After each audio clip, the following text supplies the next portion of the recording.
ഒരു കുട്ടിയോട് നമ്മൾ എങ്ങനെ പെരുമാറുന്നുവോ അതുപോലെ ആയിരിക്കും ആ കുട്ടിയുടെ സഹോദരങ്ങളോടും മറ്റുള്ളവരോടും പെരുമാറുന്നത്. അതുപോലെ നമുക്ക് ഇഷ്ടമില്ലാത്ത കുട്ടികൾ ചെയ്യുമ്പോൾ നമ്മൾ ഉച്ചത്തിൽ കുട്ടികളെ വഴക്ക് പറയാറുണ്ട്, അതുപോലെ ചീത്തവാക്കുകൾ പറയാറുണ്ട്. പ്രത്യേകിച്ച് നമ്മുടെ ചുമരിലൊക്കെ ചിത്രങ്ങളൊക്കെ വരച്ചിടുമ്പോൾ ചുവര് അഴുക്ക് ആക്കിയാൽ ഒക്കെ നമ്മള് കുട്ടികളെ വഴക്കിടാറുണ്ട്. അപ്പൊ അത് നമ്മൾ ചില ആളുകളാണെങ്കിൽ വളരെ ഉച്ചത്തിൽ ശബ്ദത്തിലായിരിക്കും അവരെ വഴക്ക് പറയാറ്.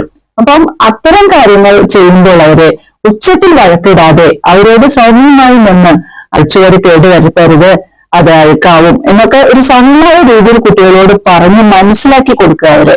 അതും വളരെ കുറഞ്ഞ ശബ്ദത്തില് ഉച്ചത്തിൽ അവരോട് സംസാരിക്കാതിരിക്കുക. ഇത് അവർ കണ്ടു വളരുമ്പോഴും ഇവരും ഇതുപോലെ ഇവർക്ക് ഇഷ്ടപ്പെടാത്ത കാര്യങ്ങൾ മറ്റുള്ളവർ ചെയ്യുമ്പോൾ ഇവരും ഇത് ആവർത്തിക്കുന്നതായിട്ട് കാണാം.